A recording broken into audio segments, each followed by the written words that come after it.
La Sociedad Dominica de Medios de Comunicación, Sodomco, presenta A Pensar Más con Rosa María Palacios. Muy buenos días, señoras y señores, bienvenidos a Pensar Más con Rosa María Palacios a través de las emisoras de la Sociedad Dominica de Medios de Comunicación.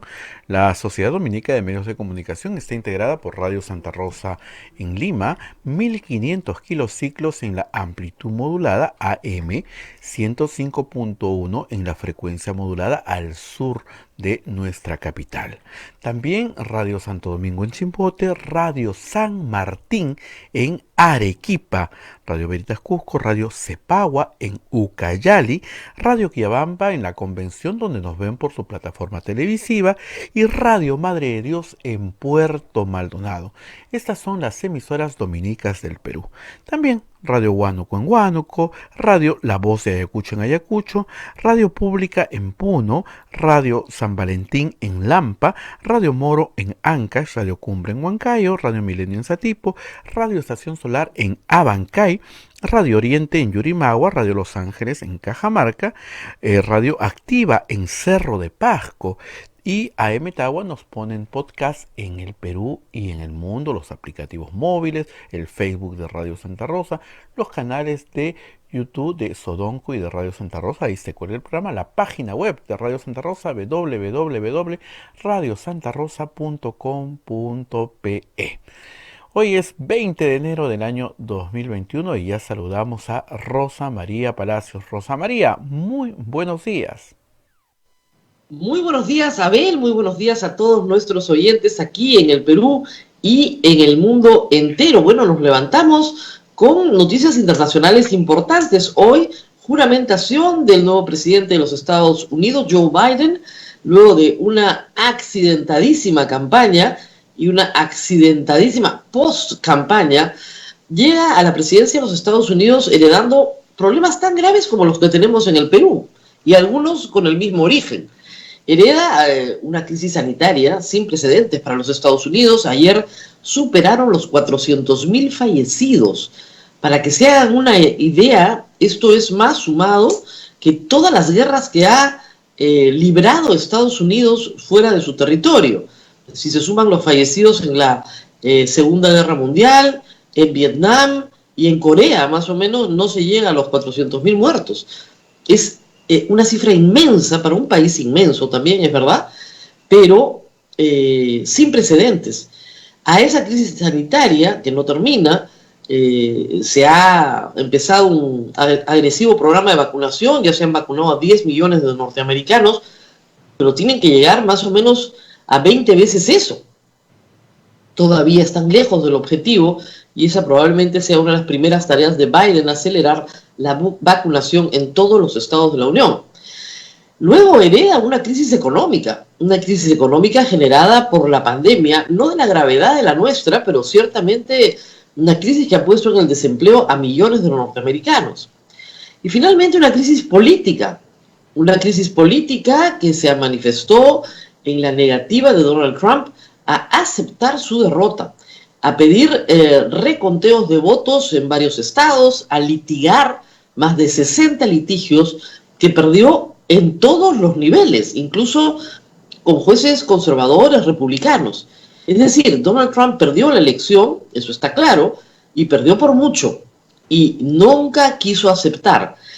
Esa falta de aceptación, esa reiteración de que le habían robado la elección, llevó el 6 de enero a sus partidarios a cometer un acto de sedición, tratando de impedir la toma de posesión de Joe Biden y haciendo destrozos en el Capitolio que costaron la vida de 5 personas. A todo esto añádase que Donald Trump en sus últimas horas ha estado dando perdones presidenciales a más de 143 personas.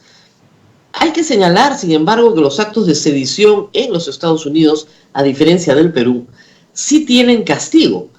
Y fueron los revoltosos identificados por el FBI y están siendo llevados a un procesamiento que esperemos sea riguroso, veloz y contundente, para que se entienda que la democracia no puede ser asaltada por un grupo de vándalos, que fue lo que pasó el 6 de enero en el Capitolio.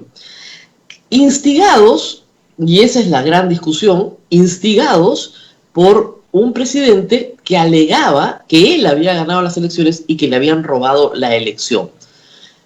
Instigados, aleccionados y realmente creyentes de que así era, y que por esa razón tenían que ellos con sus manos ir a recuperar la democracia.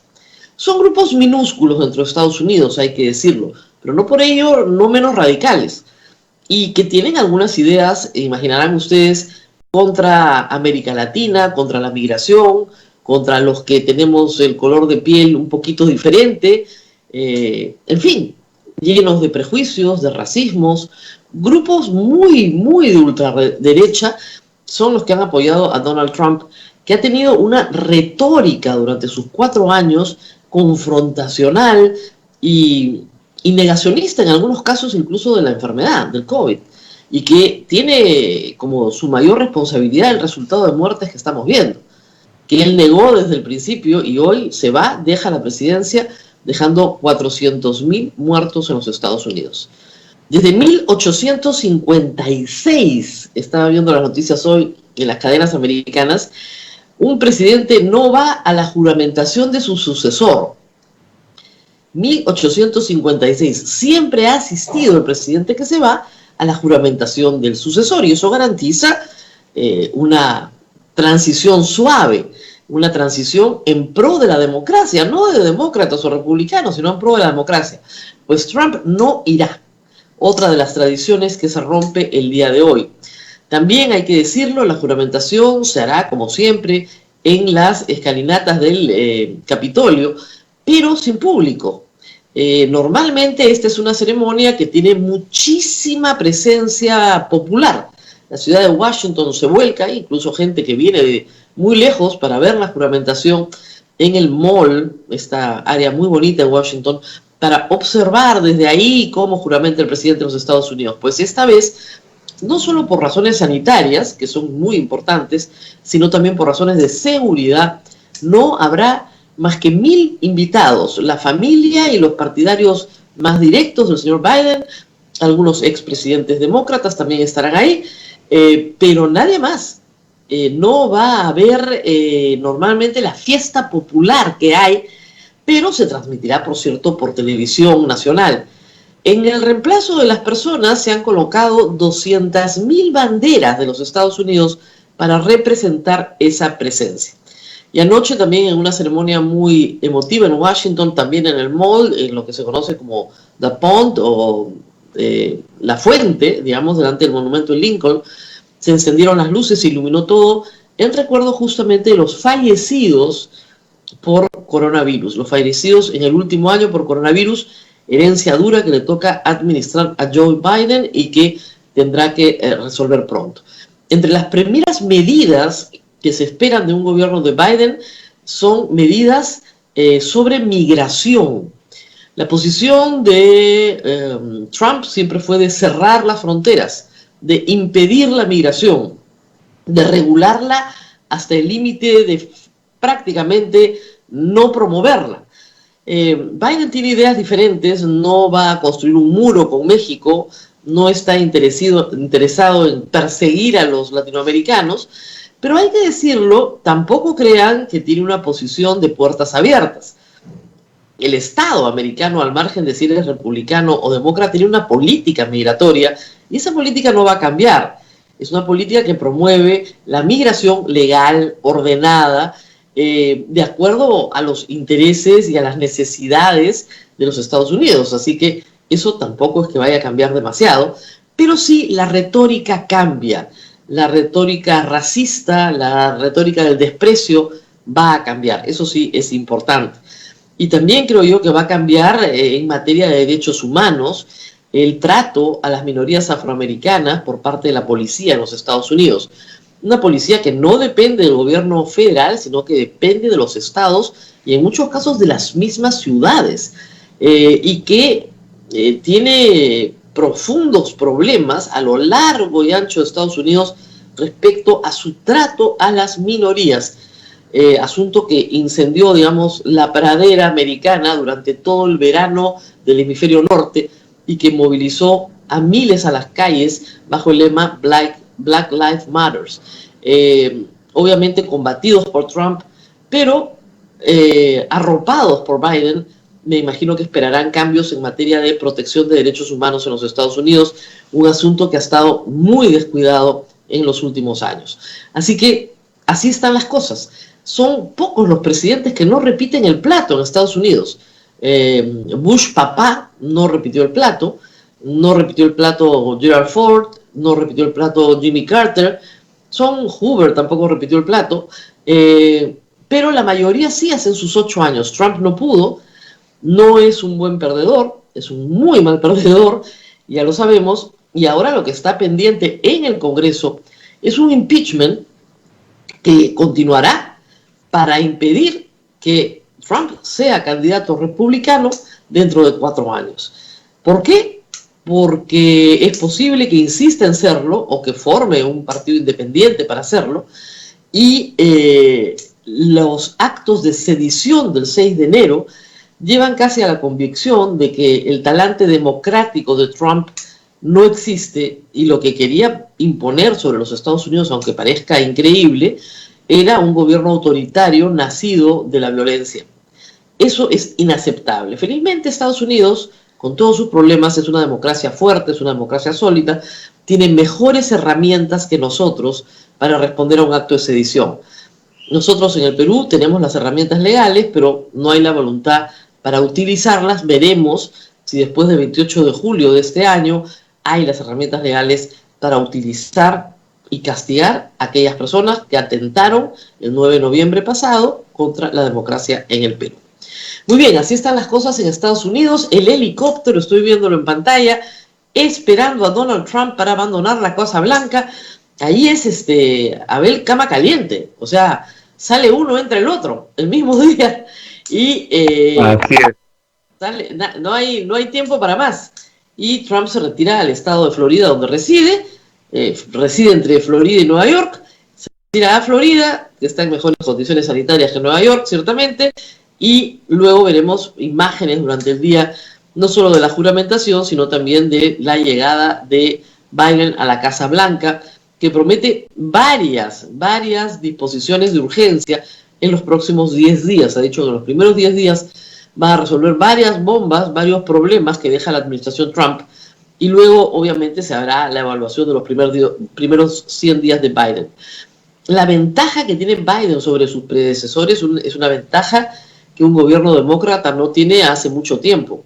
Controla la Cámara de Representantes y controla la Cámara de Senadores. Al controlar las dos, con mayorías ajustadísimas, pero al controlar las dos, la posibilidad de aprobar legislación para los demócratas crece, y esa posibilidad les permite hacer reformas que en otras circunstancias no hubieran podido hacer, porque cuentan con una oposición republicana muy, muy severa, oposición republicana que nace no del gobierno de Trump, nace ya desde el gobierno de Obama, con el famoso Tea Party y otras organizaciones de ultraderecha que polarizaron el discurso en los Estados Unidos y no llegan a los niveles de Perú, pero acá siempre hablamos del terruqueo. En Estados Unidos, para algunos republicanos, Biden es, aunque usted no lo crea, socialista y comunista. O sea, es prácticamente un terruqueo a la gringa, es lo que ha tenido que sufrir Biden durante toda la campaña, ¿no? Que francamente creo que en Estados Unidos nunca han visto un socialista como para decir que Biden es socialista, ¿no? Sí tiene, por supuesto, las mismas banderas demócratas de redistribución de la riqueza a través de la tributación.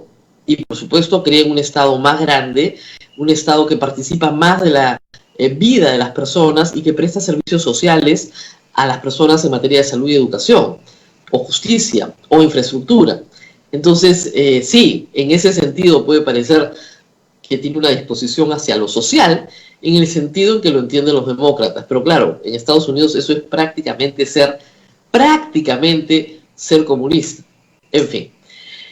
Muy bien, y por acá, Abel, y por acá por Lima, Perú, estamos nuevamente en la historia del COVID.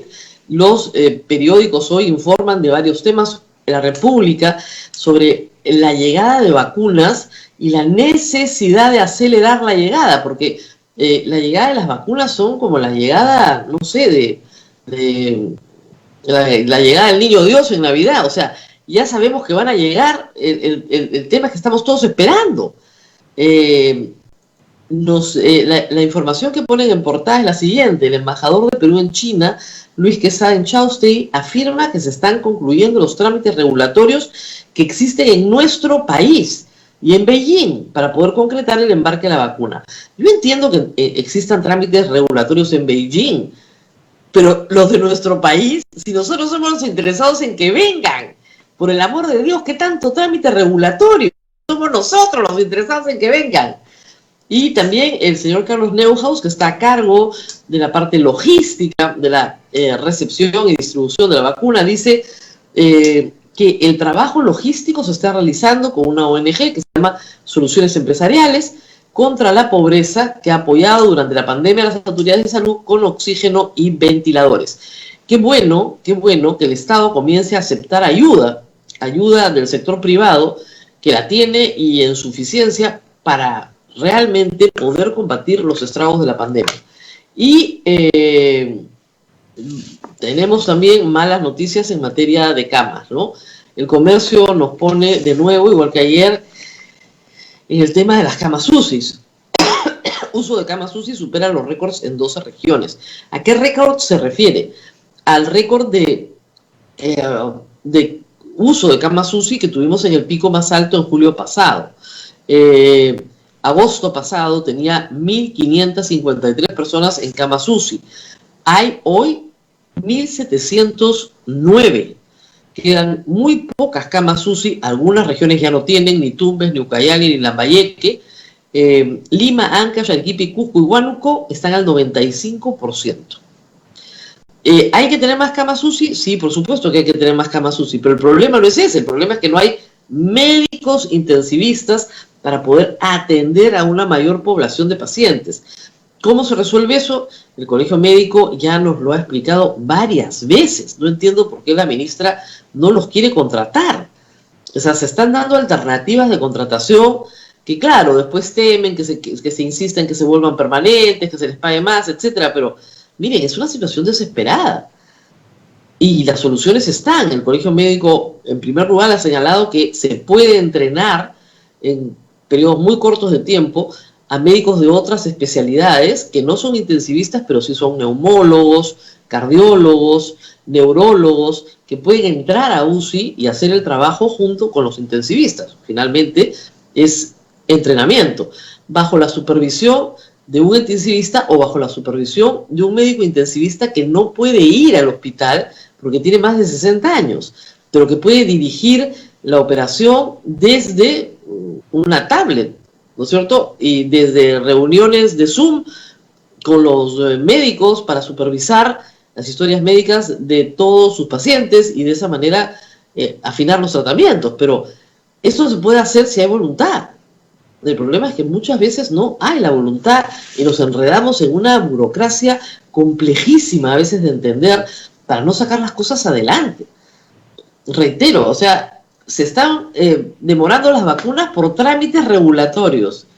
Yo entiendo que no podamos hacer nada contra los trámites regulatorios en China, pero sí podemos hacer algo sobre nuestros trámites regulatorios. Es absurdo que un país esté desesperado por recibir vacunación y tengamos trámites regulatorios que no permitan la velocidad que se necesita. Las vacunas no se necesitaban para mañana, se necesitaban hace un mes. Hace un mes que América Latina en distintos países ya está vacunando. Hace un mes, fines de diciembre, después de Navidad, empezó la vacunación en Costa Rica, en Chile, México, Argentina. Están vacunando ya.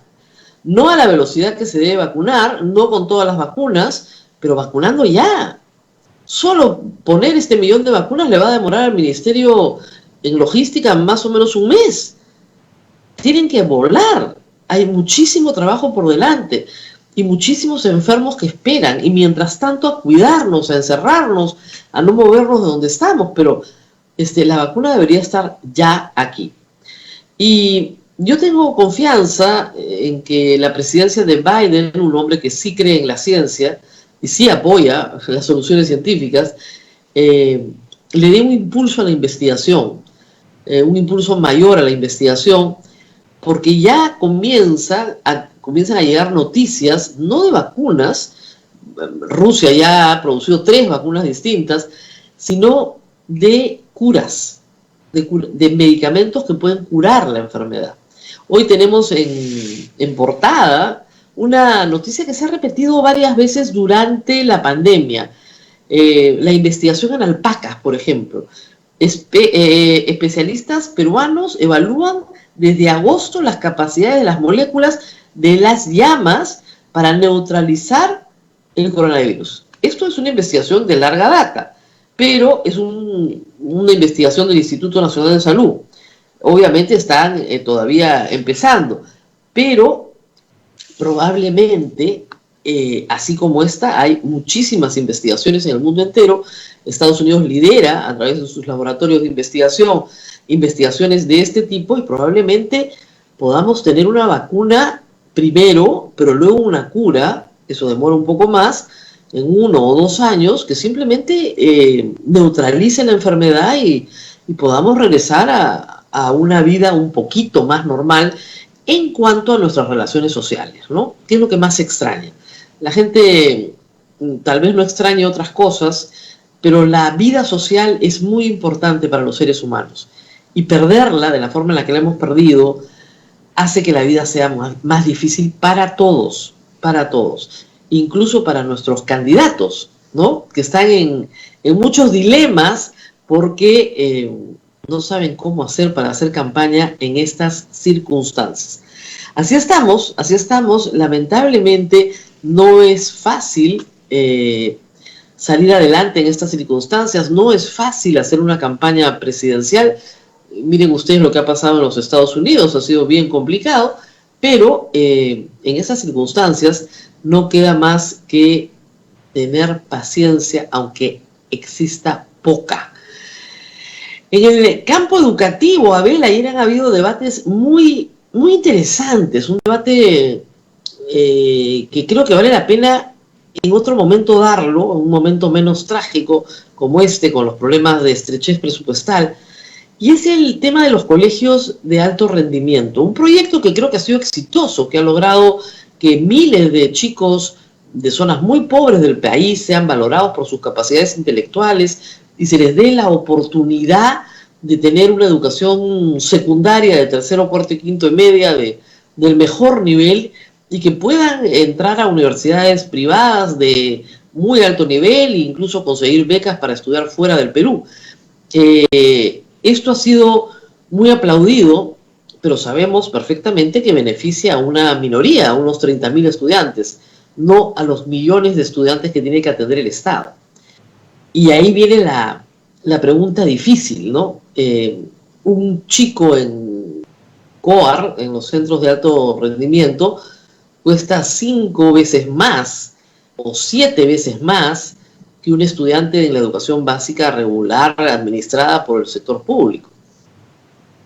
Entonces, se está gastando mucho dinero, bien gastado, no digo que no tenga resultados, porque los tiene, muy buenos, pero estás formando una élite, y muchos países lo hacen, toman esa decisión, pero al costo de no formar a todos. Lamentablemente, Ricardo Cuenca, ministro de Educación, se ha encontrado con una situación que él no buscó, no tenía ninguna intención de desmantelar a los COARs, pero el problema es el siguiente: el presupuesto aprobado antes de que él llegara no incluye una nueva promoción de estudiantes que ingresen al tercero de media este año. No hay concurso este año, y el año pasado no hubo concurso, y no hay concurso este año porque no hay forma de pagarlo. No lo pusieron en el presupuesto. Los chicos que están estudiando actualmente en los centros de alto rendimiento van a seguir, por supuesto, su cuarto, quinto de media sin ningún problema, de manera virtual, como lo han estado realizando. Pero no hay una nueva promoción porque no pusieron el presupuesto. Y como él dice, yo no me puedo inventar el presupuesto para hacer un concurso por el cual no estoy autorizado. No es que quiera tumbarse los COARs, sino que simplemente no puede. Están tratando de buscar alguna solución temporal, pero en todo caso va a ser una solución temporal hasta que no se modifique el presupuesto. Y la discusión, de nuevo, es una discusión de fondo bien interesante. ¿Gasto todo el presupuesto de manera igual para todos los estudiantes o separo parte del presupuesto y le doy una ventaja a un grupo reducido de estudiantes, pero que son una élite intelectual? Ayer puse élite intelectual en Twitter y qué bárbaro, ¿no? No entendían. Y me daba pena porque eran chicos que decían que habían estudiado también en centros de alto rendimiento y lo único que tenían que hacer era abrir el diccionario. Cuando yo digo, por ejemplo, en las Fuerzas Armadas, un comando de élite, me refiero a un comando que es un grupo chico, un comando muy especializado, altamente tecnificado, más allá de lo que son sus pares, ¿no es cierto? Por encima de los demás. Eso es lo que quiere decir élite. Entonces lo que tú buscas es cuáles son los alumnos con mejor rendimiento escolar. Tienes que tener encima de promedio 14. Y sobre esos alumnos haces un concurso. Entonces, realmente lo que se mide es el mérito en el rendimiento. Y claro, el chico que no tiene promedio 14 se queda sumergido en la pobreza, en un colegio de mala calidad, con pocas oportunidades. Y uno se comienza a preguntar si estamos haciendo las cosas bien o no. Lo lógico sería que todos los chicos peruanos tengan la oportunidad de que su educación secundaria sea del nivel de un COA. El problema es que no hay plata para hacer eso. Eso es el problema. Plantea el esquema preguntas éticas complejas. ¿Qué hago con los que no tienen promedio 14? Y no tengo plata para mejorarles la calidad de la educación. Pero puedo salvar a los que mejor rendimiento tienen y catapultarlos por encima de toda expectativa y generarles una movilidad social pues impresionante, ¿no? Que sin el programa sería imposible. Quiero decir que yo simpatizo mucho con el programa y creo que tiene muy buenos resultados en 10 años de operación. Pero reitero, plantea preguntas éticas difíciles. ¿Ha funcionado? Ha funcionado. Muchas regiones del Perú demandan que estos centros de alto rendimiento estén en su región, para que los chicos no tengan que viajar fuera de su región. Y quieren que se multipliquen por todo el país. Pero no es tan fácil. Cuesta. Y además cuesta no solamente porque hay que traer profesores especializados, profesores muchas veces contratados de manera temporal. Hay complicaciones de base bien complejas, pero reitero, los resultados son estupendos, eso sí, no lo dudo, y los que han participado en el programa, hoy exalumnos ya por el mundo entero, tienen una buena carrera profesional y han sentido en sus vidas un enorme beneficio y una enorme ventaja por haber participado en el programa, pero marca un problema complejo, eso sí. No sé, Abel, ¿tú qué piensas del sistema? Tú eres maestro, sabes más que yo. Bueno, yo también pienso que la calidad educativa debe mejorar para todos. No se puede formar un grupo privilegiado, ¿no? Creo que la mejoría debería ser para todos. Y bueno, ¿qué hacemos? Si no hay plata este año... Pero hay que aclarar que ese presupuesto fue aprobado antes que entre el ministro Ricardo Cuellar. Claro, no es responsabilidad de él. Mire, eso, se va a achacar por ahí. Claro, la frazadita es chica. Entonces uno tiene que escoger si se tapa los pies o si se tapa el pecho. Pero la frazadita es chiquita. Entonces tú tienes que ver más o menos cómo haces para cubrir a todos con la misma frazadita. Ese es el problema. Y más recaudación no va a haber en el 2021. Eso hay que tenerlo claro. Después de lo que ha pasado en el 2020, difícil que tú eleves la recaudación. Ese saludazo a la bandera que aprobó APP de poner que la educación recibe el 6% del PBI nacional, como si el Estado manejara el PBI nacional, ¿no? Un disparate constitucionalizado sigue siendo un disparate. Eso no va a funcionar. Ya sabemos que es un saludo a la bandera. No es un problema de cuánto. El 6% del PBI es algo así como, creo que el 40% del presupuesto nacional. Tendrías que desaparecer las Fuerzas Armadas, la policía, qué sé yo, algo grande para poder cumplir con eso. Eso no va a ocurrir porque no tiene cómo ocurrir, es un disparate. Y se les explicó que era un disparate en todos los tonos, ¿ah? Pero en fin, ¿qué vamos a hacer? No es que no quieras darle 6%. ¿Por qué el 6% del PBI? ¿Por qué no el 10% del PBI? ¿Por qué no el 30% del PBI? ¿No? O sea, un tercio de lo que el Perú genera se va para educación. Ojalá, pero no funciona así. ¿Se dan cuenta? El Estado no genera el PBI. El Producto Bruto Interno se genera de la actividad de los privados. Yo no puedo atar un presupuesto de educación, lo ato a un número que viene de la producción nacional de privados.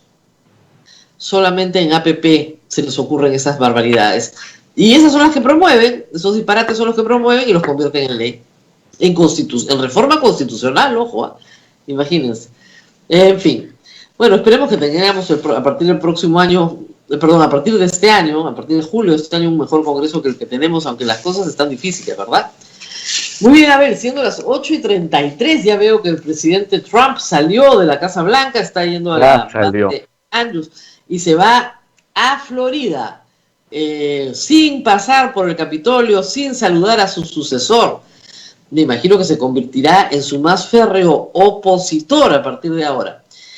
Pero nosotros tenemos que ir también a la política nuestra. Va a estar con nosotros esta mañana el señor Ciro Gálvez. El señor Ciro Gálvez, si ustedes no lo saben, es candidato presidencial. ¿Por qué movimiento? Por el partido RUNA, Renacimiento Unido Andino. Vamos a estar con él en un ratito. Muy bien, Abel, hacemos la pausa en este momento. Así es, Rosa María, hacemos la pausa y volvemos con el candidato a la presidencia de la República por el movimiento RUNA, el doctor Ciro Gálvez. Volvemos. Continuamos con A Pensar Más a través de las emisoras de la Sociedad Dominica de Medios de Comunicación. Nos están escuchando en Lima a través de Radio Santa Rosa, en Chimbote Radio Santo Domingo, Arequipa Radio San Martín, Cusco Radio Veritas, Ucayali Radio Cepagua, La Convención Radio Quillabamba, Puerto Maldonado Radio Madre de Dios. En Huánuco nos están escuchando por Radio Huánuco, Ayacucho Radio La Voz de Ayacucho, Puno Radio Pública, Lampa Radio San Valentín, Ancash Radio Moro, Huancayo Radio Cumbres, Satipo Radio Milenio, Abancay Radio Estación Solar, Yurimaguas Radio Oriente, Cajamarca Radio Los Ángeles, Apumaqui Estéreo, AM Tagua. Nos ponen podcast en todo el Perú y el mundo, y los aplicativos móviles y el Face de Radio Santa Rosa, la página web www.radiosantarosa.com.pe. Bien, a esta hora ya está Rosa María Palacios con el doctor Ciro Gálvez, quien es candidato a la presidencia de la República por el movimiento RUNA. Rosa María, adelante. Muy bien, efectivamente estamos con el doctor Ciro Gálvez, un veterano ya en estas lides, así que muchas gracias por estar con nosotros esta mañana. Gracias por participar en A Pensar Más. Señor Gálvez, yo quería empezar preguntándole cuál es su experiencia política, porque usted no es la primera vez que postula un cargo público. Cuéntele un poco al público para que lo conozca mejor. ¿Cuál es su experiencia política en el Perú? Rosa María, antes que nada, gracias por la entrevista y también por lo de veterano, porque hay que entender que los veteranos, si tenemos vitalidad y nos mantenemos bien, tenemos eso, la fortaleza física y la fortaleza de la experiencia. Eso es muy importante, porque muchos piensan que los jóvenes, porque es joven, porque es simpático, porque esto no es un concurso de belleza. Se trata de elegir la mejor opción para un país. Bueno, mi experiencia política, yo he candidateado la primera vez en el 2001, nadando contra la corriente. Yo represento ese pensamiento tahuantinsuiano de los pueblos originarios, que es antagónico al pensamiento occidental de los políticos de la República y de la derecha.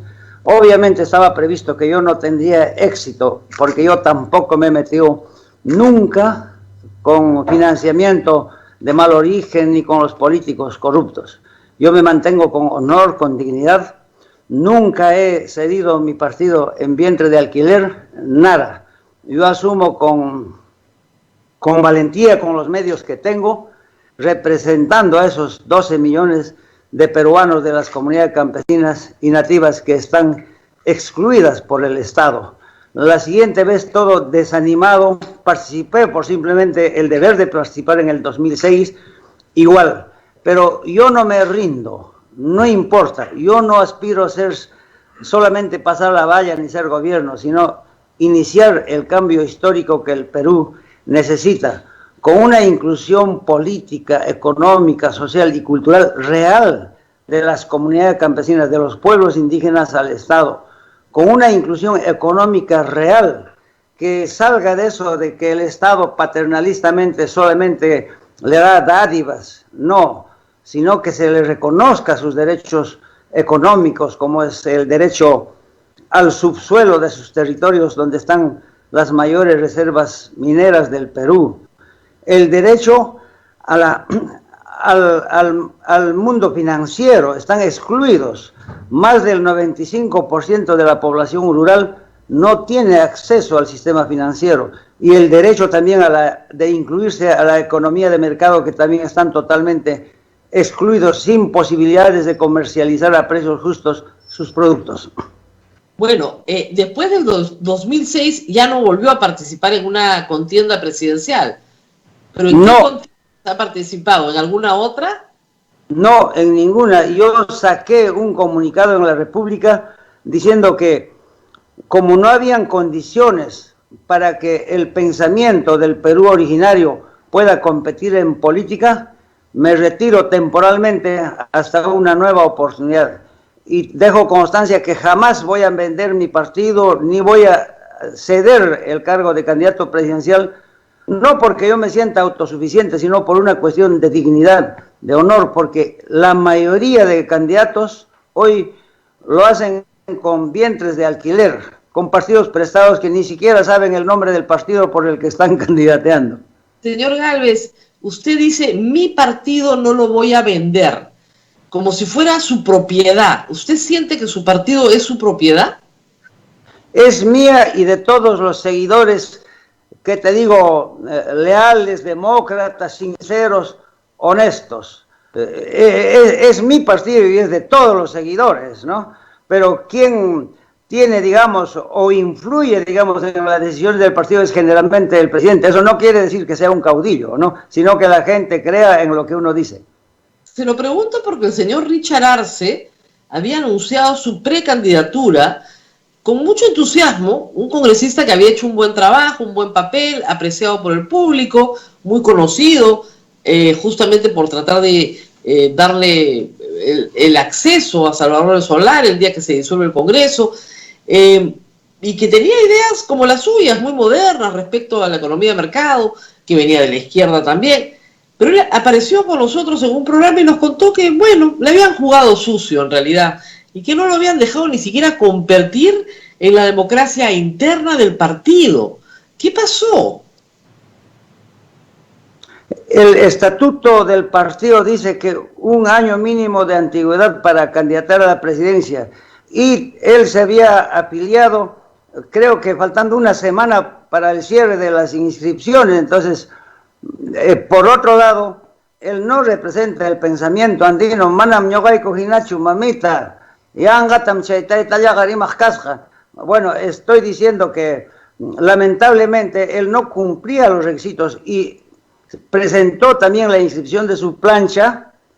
Después, el plazo tope era el 21 de octubre, claro, y él, señor Gálvez, hizo el 30.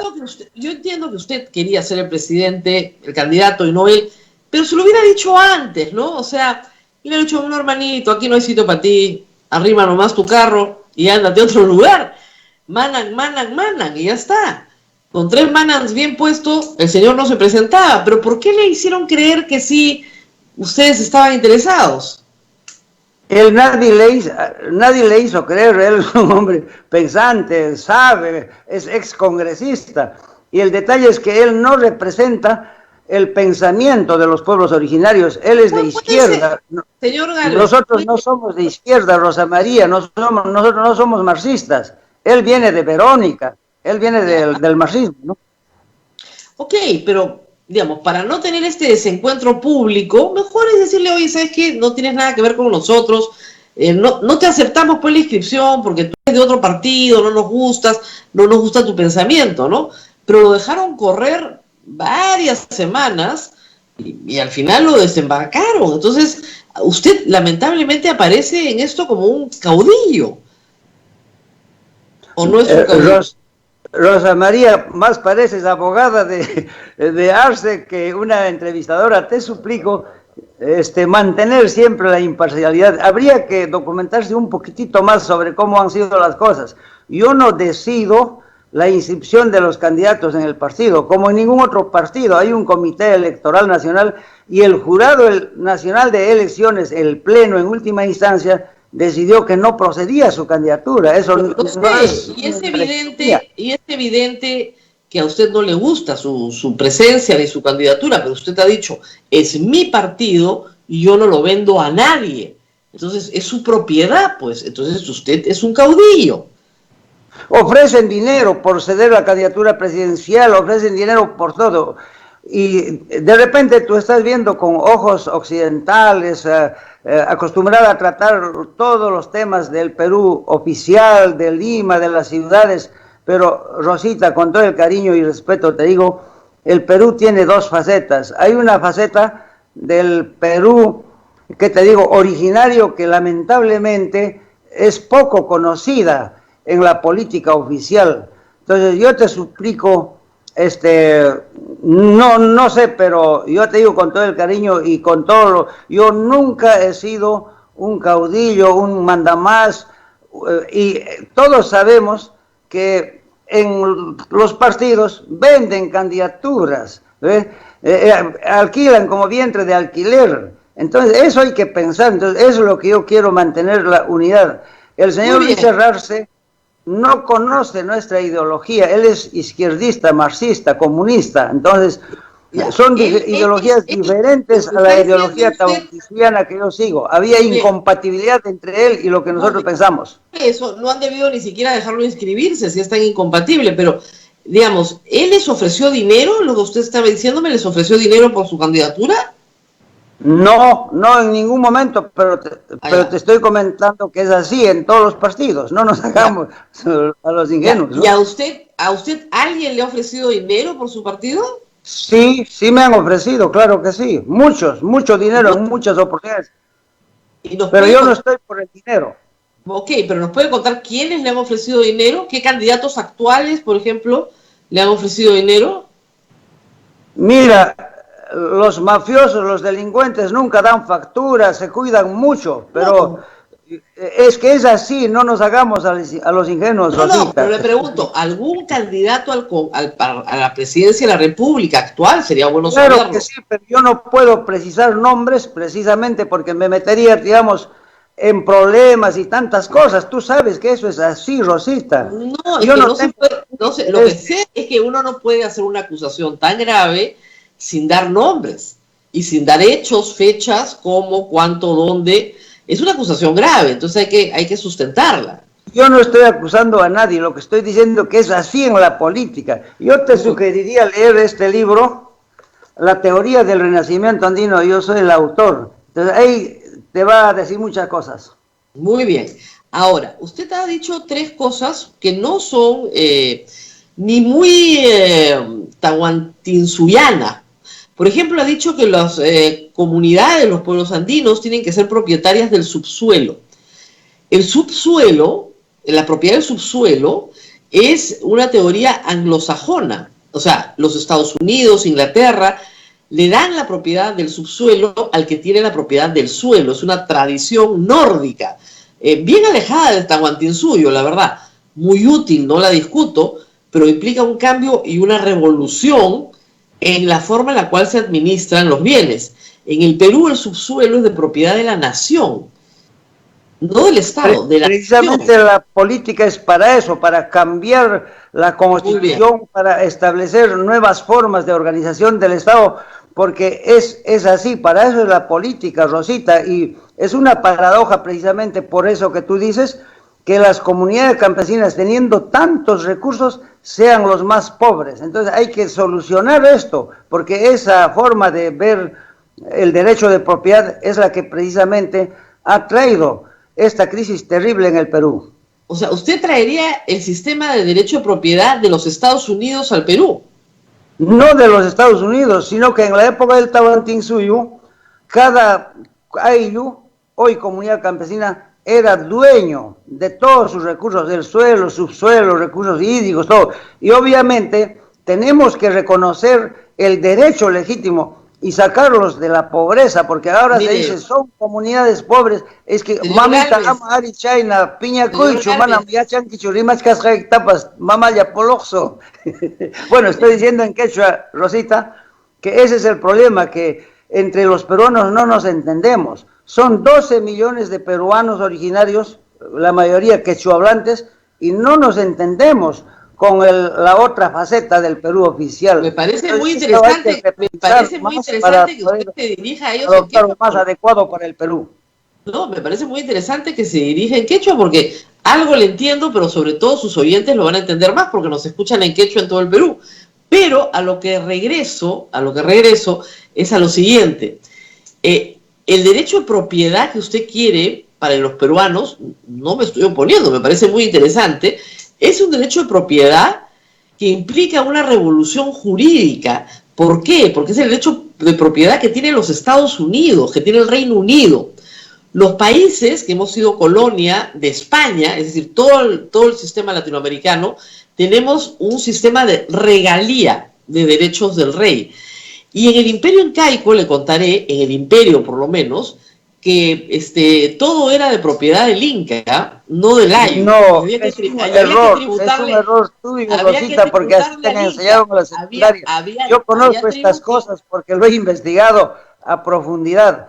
Estamos en un error. Esa regalía, hoy que tú dices, por ejemplo, se la pagan al rey, entre comillas, que es el presidente, el poder ejecutivo, el gobierno, y ese gobierno nunca hace llegar esa regalía a las comunidades. Es un rey tramposo que se gasta todo, que se va al bolsillo de muchos políticos corruptos.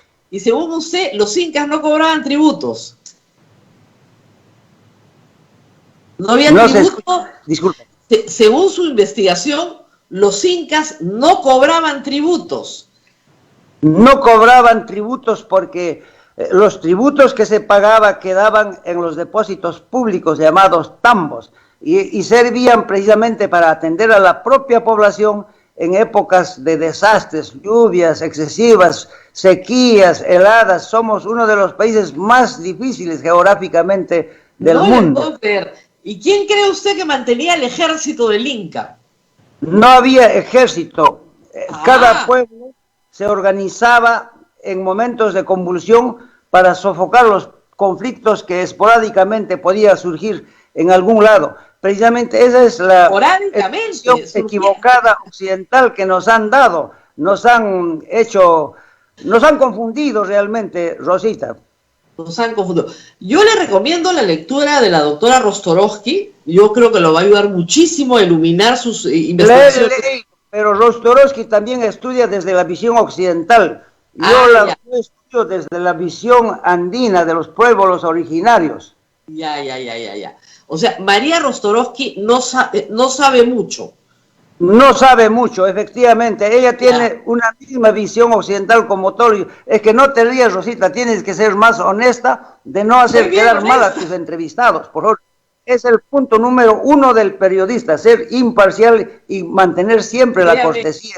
Te suplico, Rosita. Yo mantengo la cortesía con María Rostorovsky, es una gran autora y ha investigado muchísimo. La conozco, merece mucho respeto, claro que sí, como tantos otros, pero tienen una visión occidental. Yo tengo una visión andina, indígena, chayna, mamita, ama, piñacuichu.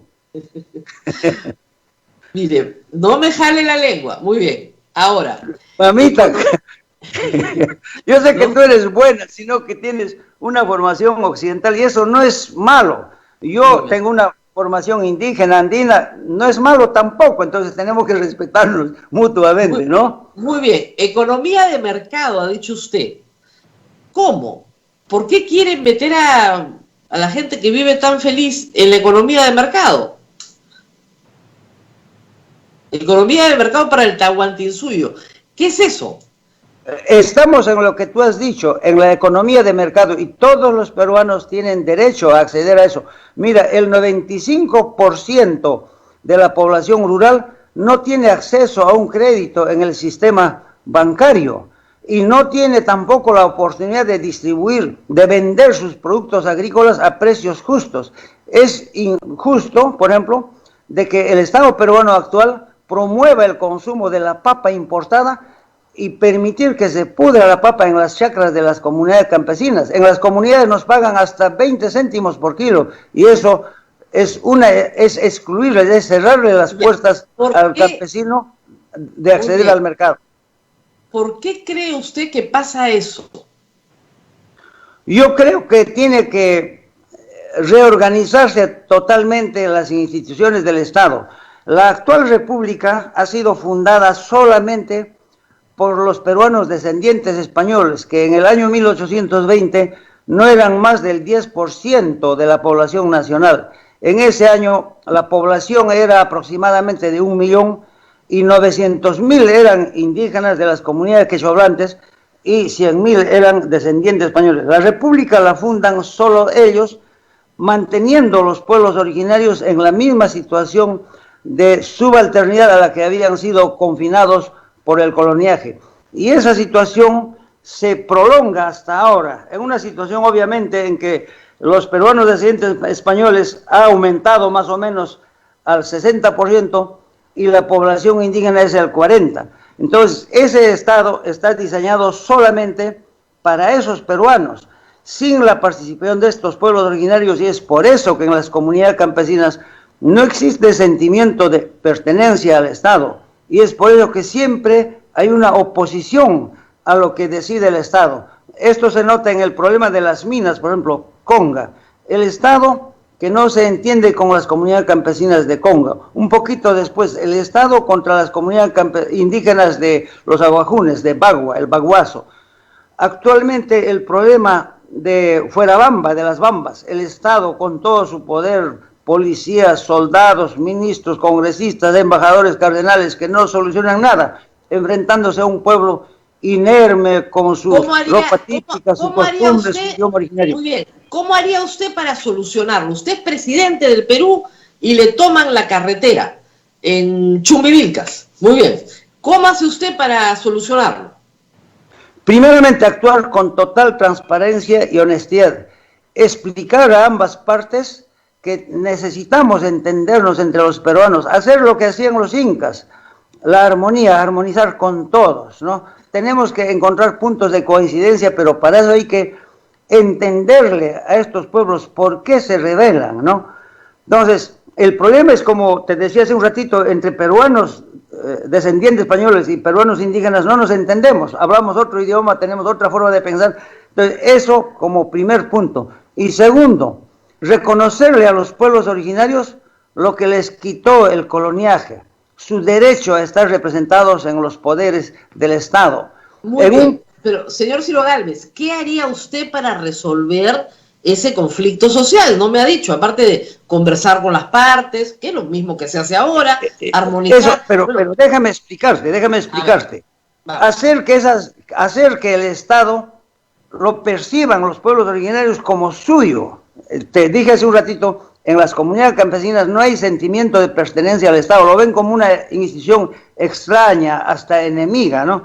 Entonces, hacer de inmediato que los pueblos originarios estén representados en ese Estado, para que se sientan parte de él. ¿Cómo? En lo político, yo siempre he dicho que si en el Perú son 30% de las comunidades quechuas, el 30% de congresistas de la República deben elegirlo los propios quechuas entre candidatos empadronados como comuneros calificados activos. Si los aymaras son el 5%, entre comuneros calificados aymaras elijan el 5%.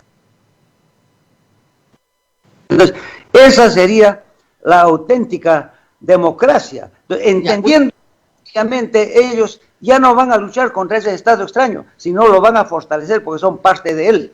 Y en lo económico, igual, si se les reconoce ese derecho al subsuelo, es obvio que ellos tienen que trabajarlo óptimamente, obviamente, pagando los impuestos al Estado, cumpliendo, participando para que ese Estado del cual forman ya parte, cumpla sus obligaciones financieras ante el FMI, ante el Banco Mundial y ante tanto organismo internacional.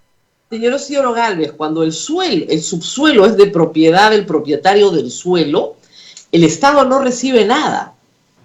Solo lo recibe el propietario del suelo. Pero tú estás diciendo hace un ratito que en propio Estados Unidos y en el derecho anglosajón es así, entonces ¿por qué no aplicar aquí? Ojo, no, yo estoy de acuerdo con yo usted, creo que tú estás pensando en retroceder al Tahuantinsuyo. Eso es imposible. Estamos viviendo en el mundo globalizado en el que hay que adaptar las leyes a la realidad.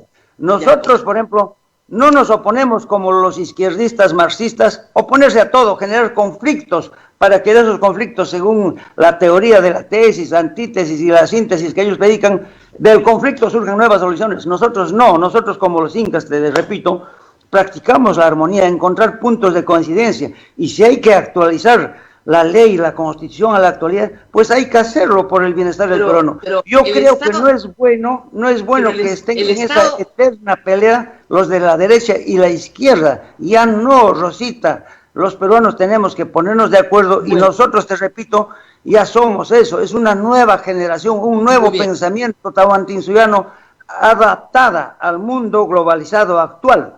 En su experiencia política en estos años que ha estado lejos de las candidaturas, ¿ha podido intervenir en algún conflicto social para mediar, para tratar de que las personas se pongan de acuerdo, para lograr un entendimiento? ¿Ha tenido alguna experiencia conciliando?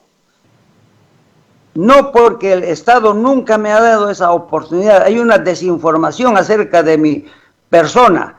Es más, si yo podía participar y sé que puedo solucionarlo fácilmente estos conflictos, pero siempre que uno tenga manejo, por lo menos de algo, de alguna institución del Estado, así. Y te digo, yo no estoy buscando dinero, yo no estoy candidateando porque quiera tener N cosas, no.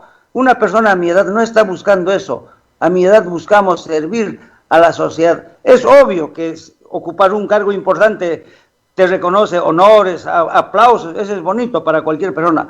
Pero aparte de eso, habemos gente que a nuestra edad ya estamos pensando en hacer bien al prójimo y no otra cosa.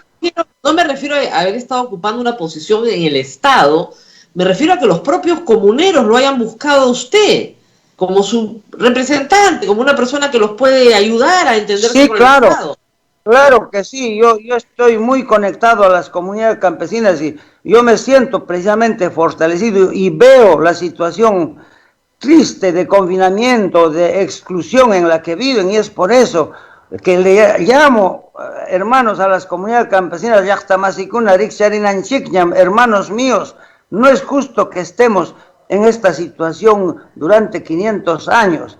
Ya esta es la propuesta política precisamente para concluir ese conflicto eterno entre el Estado y las comunidades campesinas. A propósito, Rosita, en el Perú el problema no es solamente socioeconómico entre ricos y pobres, es el problema étnico de diversas culturas originarias contra el Estado, y que entre ellas tampoco se entienden porque el Estado no ha encontrado la fórmula de cómo unirlas en torno a un sentimiento nacional consolidado entre todos los peruanos, como habría dicho José María Arguedas, entre los peruanos de todas las sangres, que todos empujemos el carro para el bienestar de todos los peruanos, de todos, no solamente de los originarios, sino de todos los migrantes, de todos los confines del mundo que hayan concluido en este país maravilloso. Es que la verdad, señor Gálvez, si vamos a hablar del aspecto étnico, usted es blanco. Y usted se apellida Claro Gálvez. que sí. Blanco. Así es, pero eso, lo que tú dices es racismo. Lo que nosotros estamos hablando es de la multiculturalidad, en que todo el Estado moderno, mira, te voy a decir, incluye a todas las sangres. Si tú ves el caso de Estados Unidos, es el país más diverso del mundo, pero no hay conflictos porque el Estado ve más o menos para todos. Ahora, yo soy blanco pero yo no tengo la culpa si un español de esos corruptos, de esos de ese tiempo, no los buenos, haya violado a mi abuela y yo salí medio blanquiñoso y con un apellido español, pero mi sentimiento, mi idioma, mis costumbres, yo haga, mamita, runa si mi rimag mi cani, comunerum cani, comunidad nipe, chaipe, muñargani, yo he nacido, he crecido ahí y tengo ese sentimiento. Y te aclaro que nosotros, los runa, ya no somos las comunidades campesinas manipuladas por el marxismo. Nosotros estamos sistematizando nuestros propios conocimientos, nuestra propia ideología, que es totalmente distinta al marxismo. Háblenos un poco, señor Gálvez, háblenos un poco de su biografía. ¿Dónde nació usted? ¿Dónde se crió? ¿Dónde estudió? Háblenos un poco de sus datos biográficos para que la gente lo conozca un poco más.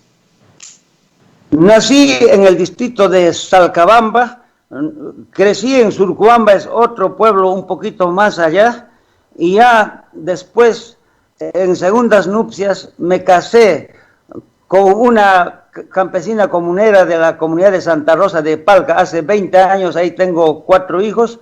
Nosotros somos comuneros calificados activos. Estudié la primaria en la escuela fiscal de Surcuamba, número 527, la secundaria en la Gran Unidad Escolar Santa Isabel de Huancayo y la universidad en San Marcos. Los primeros años que llegué a Lima fue muy difícil, trabajé en varios trabajos menores como lavaplatos, a veces no había dónde dormir ni comer, dormí alguna vez en un parque, y estando en eso encuentro trabajo en una notaría como conserje.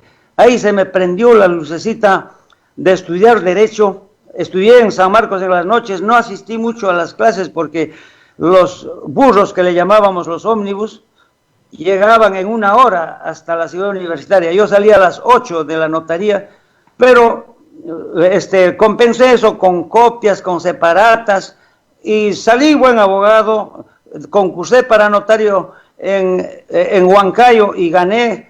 Tengo más de 36, ya voy a tener 36 años como notario, entonces creo que es un indicador, por lo menos, Rosita, de que es una persona confiable en un cargo tan delicado. Entonces, ¿cuántos años tiene usted ahora? Yo tengo 72, soy abogado, soy máster en antropología jurídica, miembro vitalicio de la Federación Interamericana de Abogados, su sede en Washington. Entonces, eso es lo que me da una visión amplia de ambas facetas del Perú, Rosita. ¿Cuántos hijos tiene? ¿4? ¿Cuántos hijos tiene?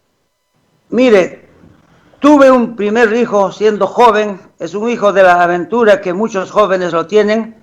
Después tengo 3 hijos en mi matrimonio primero, lamentablemente mi esposa falleció, y últimamente me casé en el año 2001, ya van a ser 20 años, tengo 4 hijos, tengo una bebita de 2 años y medio, estoy con toda la juventud y para afrontar este reto político, Rosita.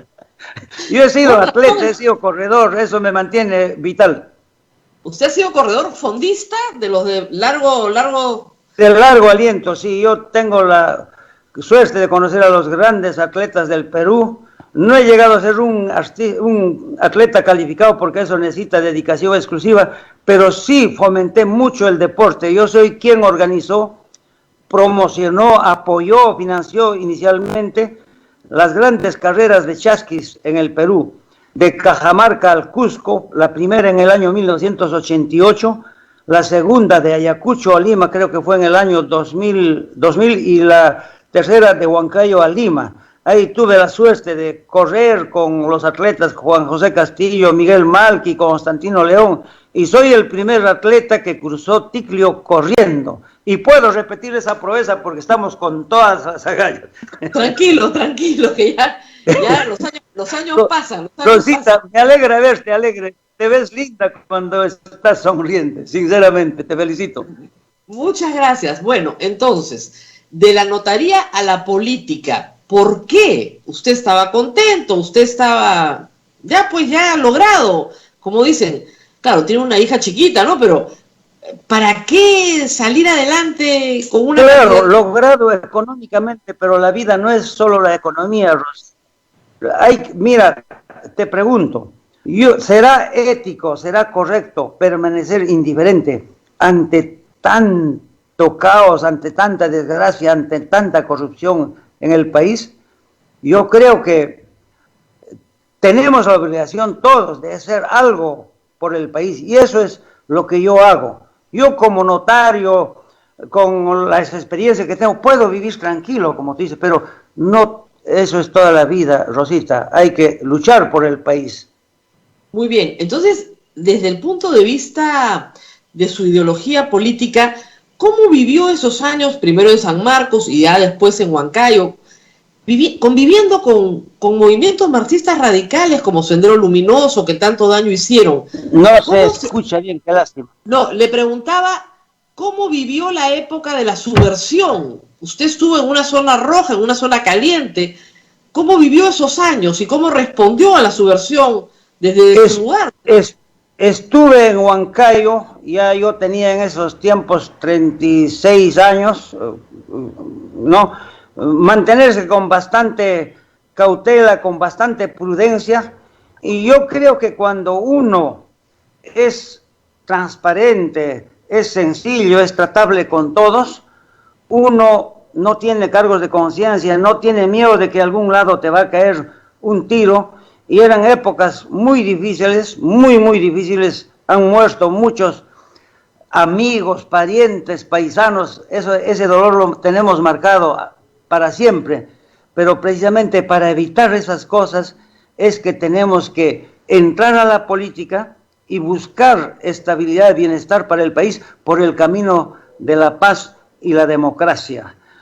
Yo soy también artista, tengo bastantes obras de arte que precisamente cantan el dolor que hemos sufrido en esa época, cantan la pobreza de los peruanos originarios, transmiten valores, transmiten mensajes de identidad, de paz, para que el Perú no caiga nuevamente en esas situaciones. Entonces, entra a YouTube, Rosita, puedes ver, por ejemplo, Entre dos fuegos, es un tema que estremece. Hay otro tema también, ¿dónde estará la justicia? Maipira justicia. Hay otro tema, ¿quién nos está matando? Se refiere a la contaminación que nos está matando. Y el Estado en el Perú hace poco o nada con esto que ya nos ha dicho que 10 años más, lo advirtió la ONU, si se incrementa la temperatura ambiental en 1 grado centígrado y medio, van a morir millones de personas. Entonces son cosas tan profundas. Ese video inclusive se viralizó, llegó a varios millones de gente. Escúcheme, ¿y en qué estilo canta? ¿Canta en quechua, pero música folclórica o bolero? ¿Cuál es su preferencia? ¿Qué tipo de música canta? Obviamente es música andina, género huaynos, y yo lo canto en quechua originariamente porque expresa el sentimiento quechua, pero después lo he cantado en español. Yo con todo cariño te voy a hacer llegar unos ejemplares de mis obras. Como te digo, no son canciones de farándula ni de bohemia, son canciones que transmiten valores. Por ejemplo, hay otro tema, Padres Separados, relata, ese sí es un tema moderno y que compete a todas las culturas, que como los divorcios no afectan a los esposos, sino a los hijos. Mira, es una cosa tan triste que es bueno verlo, son videos, ¿no? Hablando de estos temas sociales, ¿qué piensa usted del matrimonio entre personas del mismo sexo? ¿A favor o en contra? Mira, hay que respetarlos, pero también pedimos que ellos nos respeten a la familia tradicional. Nosotros representamos a la familia tradicional, a la familia cristiana, sea católica o evangélica. Yo soy casado y tengo que defender, obviamente, a mi familia, ¿no? Pero respeto a los demás porque estamos en un país democrático. Claro, pero usted no aprobaría una ley de matrimonio homosexual. Mira, lo que yo digo es que hay dos cosas que nosotros hemos aprendido, que un hijo nace de un varón y de una mujer, no nace de 2 varones o de 2 mujeres. Dios nos ha hecho así. Ya, entonces no estaría de acuerdo. Y hay cosas, yo no estoy diciendo eso, yo estoy diciendo que hay que respetar, Rosita linda, por favor. Yo les respeto a todos. O sea, si yo le digo, usted es presidente del Perú y le traen la ley, la autógrafa para que usted firme el matrimonio entre personas del mismo sexo, ¿usted firma esa ley o la observa? Bueno, si ya lo aprobó el primer poder del Estado, es obvio que el Poder Ejecutivo tiene que refrendarlo. Pero hay una cosa, mira, estas cosas tan delicadas tiene que aprobarlo el pueblo en un referéndum. Se habla, por ejemplo, de una nueva constitución. Tiene terror la gente de la nueva constitución, o tienen terror de la pena de muerte. Pero si lo aprueba el pueblo democráticamente, en un referéndum, la voz del pueblo es la voz de Dios y hay que respetarla, hay que obedecerla.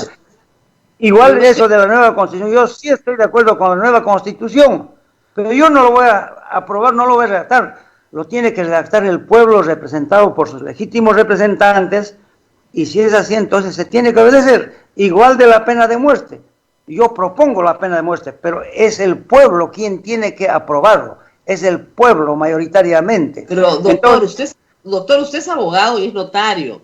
Sabe que en el Perú no podemos regresar a la pena de muerte sin salirnos de la Convención Interamericana de Derechos Humanos. No podemos. Si el pueblo lo decide, tenemos que retirarnos de San José de Costa Rica. Es la voz del pueblo. El Perú es un país soberano. Rosita, tú eres también abogada, entiéndelo. Pero si el pueblo lo decide, es que no puedes aferrarte, colgarte del saco de Costa Rica. Si el pueblo te está diciendo, retírate, retirémonos, eso sería una tiranía, ¿no? Hay que respetar la decisión del pueblo, y eso es lo que no se hace en el Perú. Le recuerdo, usted de repente no se acuerda de esa parte de la Constitución, pero los derechos humanos no se someten a referéndum, porque si se sometieran a referéndum, la mayoría podría declarar, que la minoría sea esclava. ¿Se da cuenta? Entonces, los derechos humanos... La pena de muerte existe en el Perú, por ejemplo, para el delito de traición a la patria, y existen en muchos países del mundo que están mucho mejor que nosotros. Mira, te digo, ¿acaso un delincuente, un violador que viola a una niña de 2 años y la mata, acaso está velando por los derechos humanos de esa niña? Rosita linda, entendemos, estamos en otro contexto, estamos en el siglo XXI. Estados Unidos es el país más poderoso del mundo, existe la pena de muerte. Y en los países más industrializados, más poderosos del mundo, existe, pero por decisión del pueblo. Y, te repito, en el Perú existe la pena de muerte, existe actualmente por delito de traición a la patria. Entonces, en caso de guerra exterior, que no tenemos guerra exterior. Solo en caso de... Eso hay que ampliarlo, pero existe, mira, existe en la ley el hecho de que no haya guerra, no es la justificación, pero existe en la ley, Rosita, existe. No sé si hay ahora vienen preguntas del público, Abel, ¿alguna pregunta del público? Así es, Rosa María. Bueno, la pregunta que siempre, yo traslado las preguntas que hacen los oyentes, ¿ha habido golpe de Estado el 9 de noviembre? ¿Usted considera que lo que pasó con el señor Vizcarra fue un golpe de Estado o no? Y de considerar lo que ha sido un golpe de Estado, ¿sancionaría a los congresistas, a los 105 congresistas que propiciaron el golpe de Estado?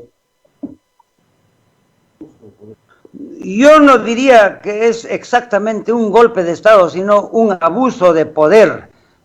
Y el abuso de poder también es malo, ¿no? Es delito. Es delito, claro que sí, claro que sí. Es delito. Muy bien. Bueno, muchísimas gracias a nuestro invitado. Sí, Rosa María, sí, el diario El Comercio sacó una relación de congresistas. ¿Cómo ha sido el filtro en su partido? Porque hay 5 congresistas que los mencionan de su partido que tienen algunos cuestionamientos. ¿Ya solucionaron todo? ¿Ya conversaron sobre los temas? Bueno, ¿quién hace la depuración y de acuerdo a leyes el Jurado Nacional de Elecciones? En un partido nuevo como Oruna, sin recursos, ojo, nosotros no recibimos financiamiento de ningún grupo de poder, es bien difícil dotar de toda la infraestructura al partido. Qué bueno fuera que el Estado nos diera como le da a Fuerza Popular o Alianza para el Progreso o Acción Popular millones y millones de soles, ojo, por financiamiento del Estado, para la publicidad. Hoy, por ejemplo, tan injusto que Acción Popular le da como 8 millones, a Fuerza Popular le da 5, al otro, a APP le da 7 millones y más. Para publicidad de Bruna ha destinado humildemente 1.490.000. Entonces, en una situación tan precaria, sin financiamiento, es obvio que no se puede hacer una expurgada tan minuciosa. Pero ojo, nosotros cuando lleguemos al poder no vamos a gobernar para Odebrecht ni para ningún otro financista, porque nosotros no hemos recibido plata de nadie. Nosotros vamos a gobernar para el interés nacional, para todos los peruanos. Ese es el gran problema, que los partidos que hacen propagandas avasalladoras, hipnotizantes, trabajan con dinero financiado. No nos hagamos a los tontitos, no cerremos la vista ante esto. Y gobiernan para quienes le financiaron. Entonces, eso es lo que el Estado debe financiar a todos por igual. Yo sería de la idea, por ejemplo, que bastaría que un partido logre su inscripción y que el Estado le financie a todos. Que los medios de comunicación entrevisten a todos los candidatos para que el pueblo conozca todas las alternativas. Lamentablemente los medios de comunicación, por X razones, entrevistan solamente a 2 o 3 candidatos, pero a muchos otros no los entrevistan. Eso genera confusión en el electorado, generan corrientes favorables a favor de repente de quien no es el más conveniente, el más capacitado para el país.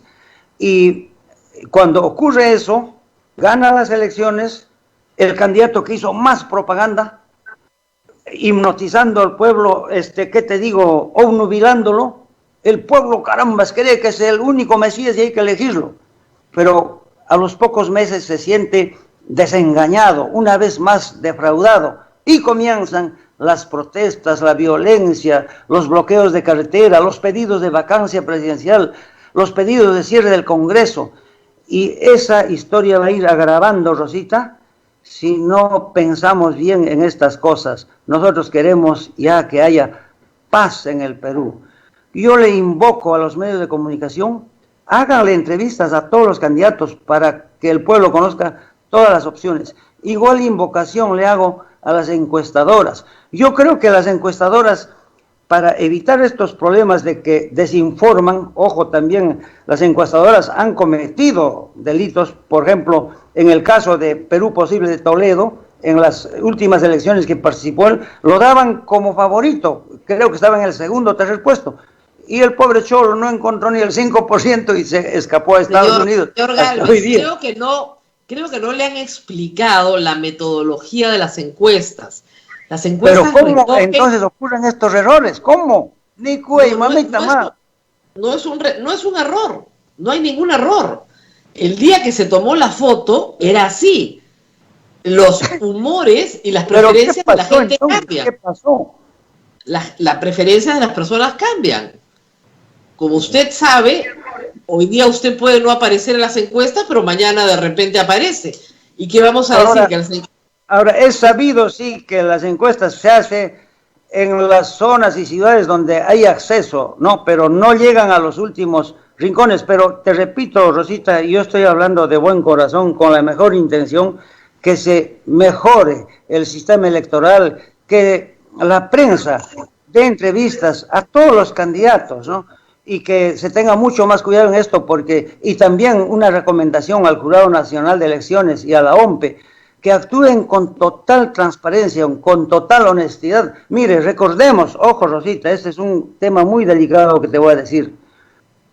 El partido Perú Posible de Alejandro Toledo fue inscrito con firmas falsificadas, demostrado en proceso. La hermana de Toledo, Margarita, estuvo inclusive preso como 7, 8 años.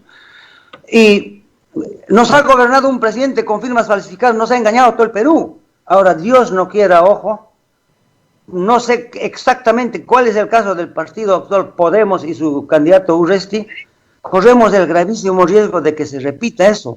Entonces, para evitar eso, el jurado y la OMPE tienen que ser totalmente transparentes, oportunos, porque cuando el electorado pierda la confianza de estas instituciones, como ya la perdió respecto a otras instituciones del Estado, se habrá acabado el camino de la democracia, de la libertad, de la paz, porque ¿cuáles son las formas de acceder al poder?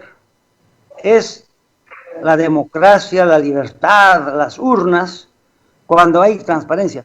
Pero cuando hay dudas sobre el jurado electoral, lo que va a haber es protestas, huelgas, cada vez más violencia.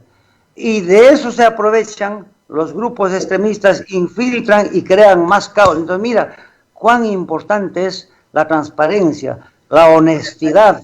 Yo creo que es un llamado que le hago con mucho respeto a las autoridades del jurado, la OMPE, hermanos del jurado de la OMPE. De ustedes depende fortalecer la democracia, la paz, la libertad, el respeto al prójimo, la confianza ante las autoridades. Muy bien, ahora sí nos tenemos que despedir. Le agradezco mucho al señor Ciro Gálvez, candidato presidencial del Partido Renacimiento Andino, RUNA. Renacimiento Unido es ahora. Renacimiento Unido, siempre decía Andino. Unido Nacional, RUNA. Gracias por RUNA. RUNA significa persona humana, pueblo, gente. Muy bien, muchas gracias. Rosita, te agradezco infinitamente por la entrevista y te voy a hacer llegar el libro y mis creaciones artísticas, pero no llores porque algunas son muy tristes. Muy bien, muchísimas gracias. Muchísimas gracias por estar con nosotros. Nos tenemos que despedir, Abel. Conmigo será... Así es, Rosa María. Así es, nos despedimos, Rosa María, y los invitamos a mañana una nueva edición de A Pensar Más con Rosa María Palacios. Cuídense mucho. Chao, chao. Hasta aquí, A Pensar Más con Rosa María Palacios. Este programa fue producido por la Sociedad Dominica de Medios de Comunicación, Sodomco.